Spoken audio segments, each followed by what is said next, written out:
Good morning. 12 minutes past 7, Julian Clegg here on the show. Good to have your company. The phones are always open, by the way, for your reaction to the stories we're talking about, or indeed for your newsmaker stories.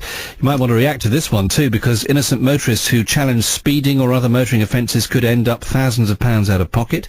Lawyers say the government's proposed controversial cost-cutting measure will deter millions from trying to clear their name in court, making justice the preserve of the rich. Now, thousands of people have signed a petition on the Downing Street website calling for the plans to be scrapped, and an early day motion in Parliament has already been signed by a number of MPs, including Winchester's Mark Oaten and Bournemouth MP John Butterfield. Our reporter Matt Treacy joins me live from the Redbridge flyover in Southampton this morning. Rather appropriate, Matt, because I can ask you about the roadworks in a minute, so you could do two things for the price of one for me. Sure. But first up, Matt, tell us a bit more. Explain what this change will mean for motorists. Okay, well, picture this as a scenario, Julian. In front of me are two-speed cameras on this big, busy road in and out of Southampton. Now, let's say one of these cameras captures Julian Clegg's car going too fast down that road. Now, it'll send you a fine, but let's say there's a technicality, it wasn't you driving or something else very legitimate like that. Now, under the current system, if you go to court and win, you can expect to get around about 80, maybe even 100% of your legal fees totally reimbursed. However, from today, the Ministry of Justice is limiting that rate to £60 per hour for your lawyer's time. Now, most commercial lawyers on motoring offences are going to charge at least £175 an hour, and you can quickly see how an innocent defendant could be left severely out of pocket really quickly. Yeah, I can see that. How many motoring convictions are normally overturned? I think this is going to really shock you, Jules. 1 in 4 of the people who went to court on motoring offences in 2007, which is the latest year we have stats for, were acquitted. 1 in 4. That means that's about 377,000 people in that year left court, unblemished record, nothing to do with them. Now, in terms of costs, well, typical case can cost between 3 and 4 grand, maybe 8 grand if you use expert witnesses, 10 grand if it involves a drink drive offence, for instance. Now, the concern here is quite obvious, really, because you've got no chance of getting those costs back.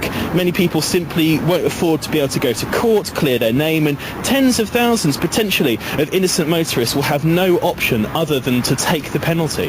Matt, for a moment, thank you. We'll come back and talk about roadworks in a moment, but Jeanette Miller is listening to that. She's the president of the Association of Motor Offence Lawyers, and she's on the line now. Jeanette, thank you for coming on BBC Radio Solent this morning. Are you concerned that a lot of people just won't bother to take this to law because they can't afford it?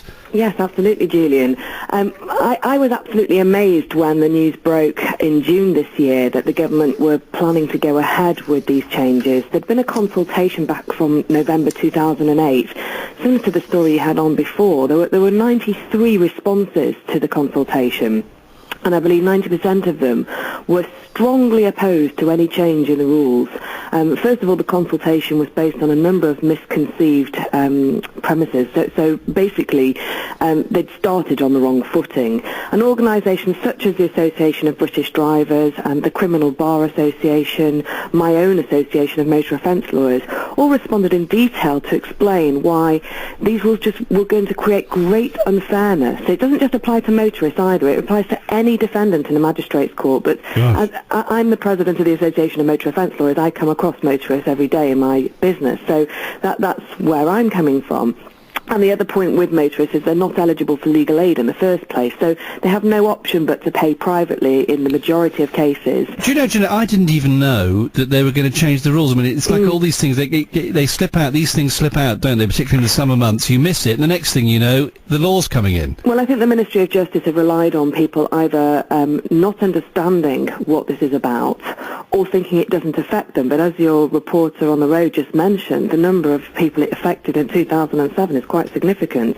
The other thing to bear in mind is there are 27 million licence holders, and this applies to innocent motorists. So if you think this isn't going to affect you, well, so did the 377,000 people who decided to challenge an offence, a prosecution, and were proved right, and they were found not guilty. So just give me a classic example where those 1 in 4, where someone will be found innocent. The classic thing that happens where an ordinary person who's done nothing wrong lands up having to go to court. Well, perhaps the most controversial situation is when somebody's been arrested for drink driving, for example. That's a taboo subject for many people. I personally find every single person that gets in touch with me says they're against drink driving, they're not a drink driver. Yet they're taken to a police station and they have to provide samples of breath specimen on a machine.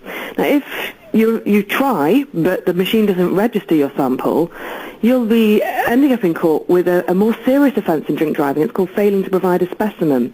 And that could happen to anyone. That could happen to somebody who has no problems with their breathing, but the machine is simply faulty. And it did happen to one of my clients. He was actually convicted at the magistrate's court, despite having expert testimony to say that the machine he'd been blowing on had significant faults on it. It was the worst machine this expert had ever examined in his career. And he was still convicted and had to take his case to an appeal, and then ended up spending more than £10,000 in clearing his name. In fact, fortunately, he did clear his name, because a drink driving conviction is a criminal record. It can prevent your entry to countries such as America or Australia when you apply for visas to go there, and it would have significant ramifications. It would affect the person's reputation.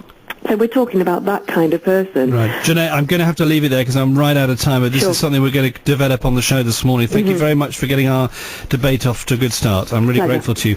Jeanette Miller is the president of the Association of Motor Offence Lawyers. If you want to talk about that this morning, no legal aid for people going through those cases in future. That's the plan. 0845 30 39 61.